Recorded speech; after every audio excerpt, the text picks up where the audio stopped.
everybody. Welcome to another edition of Prep Huddle Live on StriveSports.com. My name is Eric Allgood. It is a beautiful day, hopefully, wherever you are. It is a fine day here in Henderson, finally. It seems like we've been dodging storms and snow for far too long, but here we are finally in May. Not that that meant anything for the weather earlier this week, but great days outside and great days to be inside and watching Prep Huddle Live. Fun show today. We've got Chad Wiseman with the Sutton Mustangs track team on the phone right now. We'll get to Chad in just a second, and then we'll actually kind of break down some of these soccer districts for some of our Strive schools coming up at the end of the show.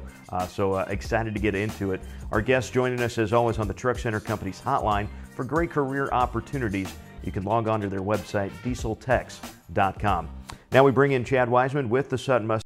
Chad, thanks a lot for taking some time today. You bet. Thank you, guys. You guys are coming off a Southern Nebraska Conference meet title on Monday. Supposed to have been last Saturday, of course. Talk about the performances for the guys on the team. Our kids did really well. We weren't sure, obviously, the way the weather was, what was going to happen for sure. We knew earlier in the week that it was going to be moved from Saturday, which was obviously a good thing. And then Tim DeWard and his staff over at Centennial made a good decision late Sunday night to move it back a couple more hours to kind of let the snow come by and all that stuff. But it actually turned out to be a pretty decent day later in the day over there. But yeah, our kids did really well. We have some depth this year, and we don't win a lot of firsts and those kinds of things, but we have kind of a good mixture of young and old kids in there that do some good things. Well, you kind of lead right into my next question, which was you score 90 team points to get a team title, and you do it with exactly one gold medal. How does that really happen? It's kind of funny you say that. We've kind of preached all year that I still have, and I have it right in front of me here in my office, that last year we got a lot of 4th, 5th, and 6th, a lot of 6th and 5ths in that group. But we said, we got to turn those, we got to move those up at least a place or two next year, and we thought we could. We have 37 kids out, and so we have some kids that we can kind of move around. We don't really have the stud, so to speak, with any of our kids. They just kind of do what they do, and we had 3 guys in the finals of the hurdles and the 110s, and they all placed, and we got a couple places here in the 100 and the 200 and the mile and different things like that, and then our relays kind of came through for us too. We got second in each one of those, and for team point wise, that's huge for our kids. And you guys also have a unique blend of, like you said, old and young. So introduce us to some of the kids that have stepped up for you this spring. Well, Garrett Leach has kind of always been a kid. He's a senior this year. He's kind of our sprinter, middle distance type kid. He runs a quarter, the 100, the 200. He can run an 800. He doesn't like to, but he can. Nathan Hohensy's kind of the same way. Nathan's more of a 4'8" guy. Tanner Peterson's one of our throwers. He's kind of come on late. He didn't have a very good performance over there on Monday, but he knows that. He'll get better. In our hurdles, Kyle Baumert is a sophomore that made it to state last year as a freshman in the 110s, which is kind of almost unheard of, but he's been doing well. Trevor Leach in the 110s. We had a sophomore that placed in the 100 the other day with Jacob Rogers.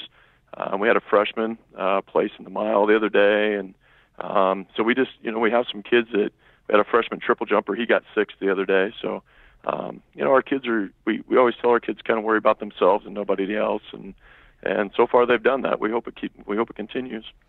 Track is one of those sports where it's very unique as far as the individuality of what you're trying to do within your event, but then trying to kind of keep it in mind for the entire scope of the team and trying to get those team points as well. So what's something that you as a coach try to impart on these kids as they go through practices and then get ready for the meets? Well, I think our coach is not only myself, but we have Coach Ladehoff and Yost and Coach Schernicke, and I mean we talk to our kids. Obviously we try to treat them like adults first, and say, hey, this is what we think we need to do. This is what we're doing today in practice. They just kind of take it for what it's worth, and we just go and we go to practice. That's just kind of what we do. And we have kids on different levels, but everybody's got to start somewhere. It's kind of what we say. And our older kids have done a really, really good job of helping our younger kids this year, whether it be in practice or maybe at a meet warming up with them or something like that. And because some of our kids have never been to Centennial at their track, and so it's a little bit different. Or you go to Tri-County, and they've never been down there, and so just different things like that. we do have some really good kids on our track team. They're not only just good track athletes, they're pretty good people in general, and that always seems to help a little bit too when you don't have to always put your thumb on somebody. Your track athletes, you mentioned they've got other experiences in other events and other sports. How do you try to relate, what can happen for a football team to see, well, this is what needs to happen in the spring on the track? That's exactly right. Obviously, small school, you need multi-sport athletes. We talk about that a lot, and most of our kids are. We're just not good enough to have that one sport person, but some schools are. We're not. But we talk about that. It has to relate to the other sports as well, and it has to relate to school and to the community. We had quite a few people over there the other day too. I think that's part of it as well, not just parents either. There's some older people in our community that come to track meets and just watch and different things like that. But yeah, we do. We try to make it important to our kids that they be out for other sports. You might not be the best, but it's only going to help your teammates. And we've really emphasized the team thing this year with track, not that we haven't in the past, but like I said, we thought we'd have some kids coming that were going to be decent. And we've tried to get our younger kids into some freshman and sophomore meets at different places just to kind of give them a little experience, and that kind of gives them a little bit of confidence too. So it's worked out well for us so far. We got a couple meets to go. So yeah, what is coming up for you guys? I know the season is rapidly coming to a close. Yeah, we have our home invite tomorrow on Thursday. There's 7 teams coming. Hopefully, it's supposed to be a nice day. It's turned out to be a decent day today, and we'll go out and get ready for that tomorrow and get everything set up. And then next Thursday, we go down to Thayer Central down at Hebron, and our district is down there with 6 of our conference schools, as well as St. Cecilia and Harvard also are down there. So it won't be easy, but obviously, if you beat the best, then you're going to be the best. So it's kind of how we're going to approach it down there. So that's what we have coming up. We had a junior high meet at home yesterday, and so everything's kind of coming to a close.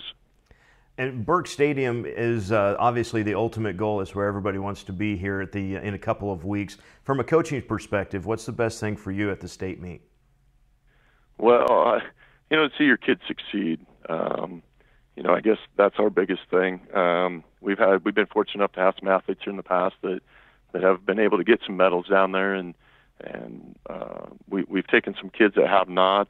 At least it's the experience that they get. We always tell them it's much different than state basketball. It's different than state football. It's different than state wrestling, volleyball, whatever it might be that our kids are involved with, and it is different. I know we try to emphasize that and tell them, there might be 20,000 people there on Saturday to watch all the classes, and that's the only venue to me that you get to watch all the classes. And so as a coach, obviously you want your kids to get a medal, but sometimes that's not always the case, and so you have to find other things to kind of pull out of that experience that they get. And we go to different meets too, so we get to see different athletes from different areas, and hopefully they succeed as well. So. But it is fun. I hope they never change it, because I like going down there, and I know our kids do too. So, well, with some stadium renovations, it might be there for a while that they've been talking about. That is Sutton coach, track coach Chad Wiseman. Chad, thanks a lot for the time, and good luck to the Mustangs the rest of the way. You bet, Eric. Thanks. I appreciate what you and Taylor and you guys do. You guys do a great job. Appreciate it. Yep. Thank you, folks. We're going to take a real quick commercial break. We'll come back, talk some soccer. That's next on Prep Huddle Live. Yeah, I get it. For the little things. Technology's great. It makes things easier. It's faster. We can get things done wherever we go. And we get all that from our bank. It works for us. But for the bigger things, the things that really count, I still want to talk to the people I know and trust. That's why I'm here.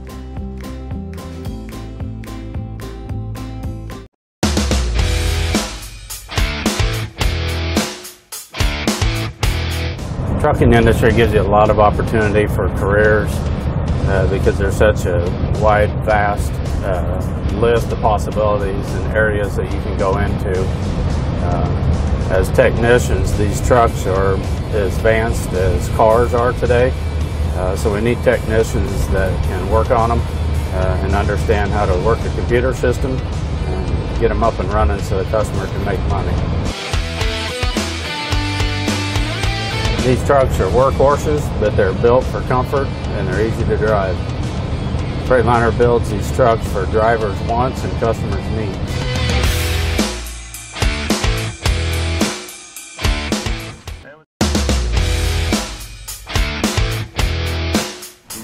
Hey, what's going on? Just checking the fields. Yours are looking pretty good.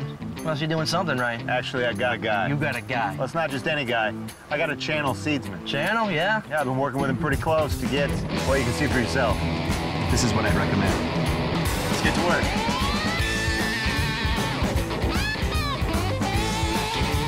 Now, this is what you want to see. Maybe I should get a guy. Maybe you should get a channel seedsman. Find your channel seedsman at channel.com. Home-cooked favorites and online ordering so you can skip the line. That's what you'll find at Dickey's Barbecue in York. Log on to dickeys.com, select the York address, sign in, or create a profile, and you'll be ordering delicious barbecue in just seconds. Choose from a variety of meats like brisket, pulled pork, chicken breast, or sausage. Add a home-style side like waffle iron fries, fried onion tanglers, barbecue beans, and even fried okra. You won't go away hungry. Try Dickey's Barbecue today and log on to dickeys.com. Kids eat free on Sundays. Nova Fitness Equipment of Omaha has provided the very best weight room, track and field, and sports surfacing products for over 30 years in Nebraska. They provide Cybex, Matrix Fitness, Vertimax, Tough Stuff, Pro Elite, Stairmaster, York Barbell, Troy Barbell, and UCS track and performance products. From rubber flooring, strength equipment, cardio products, and sports performance accessories, Nova Fitness Equipment has what you need to make your athletic program successful. Contact Nova Fitness Equipment today at their home office in Omaha or online at novafitnessequipment.com. Nova Fitness Equipment. Welcome back to Prep Huddle Live. We've got 12 Strive schools and teams still alive in the district soccer tournaments, which are going on this week throughout the state. Of note, there's 7 Class A. We want to kind of break down the postseason for you. 7 of the district winners in Class A, they're going to the state tournament. 1 wild card in Class B, a little different. You've got the quote-unquote volleyball sub-state format where you've got 8 district winners that are competing either tonight or tomorrow night. The winners of those games that will actually go into a Saturday district final where they'll be seeded 1 through 16. And then the winners of those 8 games will be playing next week and in Omaha, Creighton University's Morrison Stadium. Really fine venue for that, for the Class A and B boys and girls state soccer tournaments. So let's take a look, if we can, at those Strive schools that are participating in the state soccer or the district soccer tournaments still going on this week. On the girls' side, we've got an all-Strive matchup tonight. Millard West taking on Omaha Central. Always fun when a couple of metro schools go at it. And then York and Hastings tomorrow on Thursday. Then also Lincoln Lutheran and Raymond Central, a co-op school, they take on Norris on Thursday. Again, those in Class B, you're trying to win on Thursday to make it to Saturday and a district final. On the boys' side in Class A, you've got Kearney and Omaha Central. We talked with Kearney boys coach Scott Stainbrook a couple weeks ago, actually last week.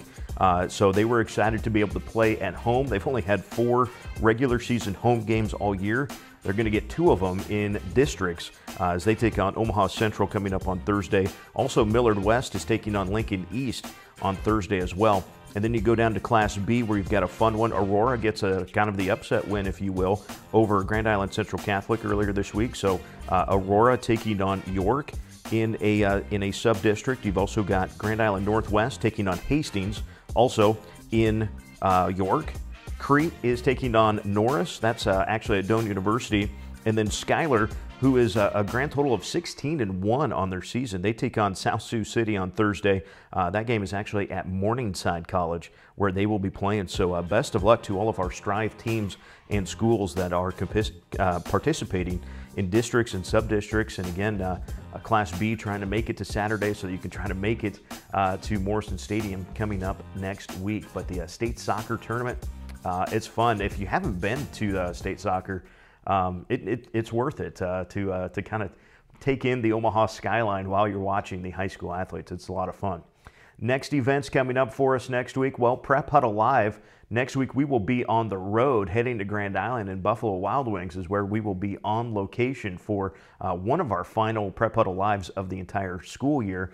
So we're looking forward to that, to take this show on the road. And then, of course, we will be helping with the production of the state soccer semifinals going on, as we said, in Omaha next weekend. And then the following Monday and Tuesday for the state finals. But we will be the production element for the semifinals that can be seen on the NFHS network. So looking forward to that. And then we'll be into state track, and then we'll be state golf, and then a week off before the Strive All-Star Classic, which will be coming up the first Saturday in June, on June 3rd at York High School. And we'll talk more about that as we get a little bit closer on, and excited to share a few things on the social media as well. Speaking of sharing on social media, yesterday Austin and I were in Genoa at Twin River High School. Talked with Sarah Zarnick, the senior long jumper, sprinter, relay member for the Titans, two-time defending state champion in the long jump, to do an athlete spotlight video feature with her, presented by Truck Center Companies. Today we head to St. Paul. In fact, as soon as this show's over, we pack up, we're going to St. Paul to talk with their high jumper, Miles Griffith. Excited to talk to Miles, and he will also be participating in the Strive All-Star Classic basketball game as well. So should be a lot of fun. So check out all of our social media over the next couple weeks. Have a feeling we might have a thing or two in store for you. Otherwise, that's it for Prep Huddle Live here today on a Wednesday. Thanks for joining us, and we'll see you next week in Grand Island for Prep Huddle Live on StriveSports.com.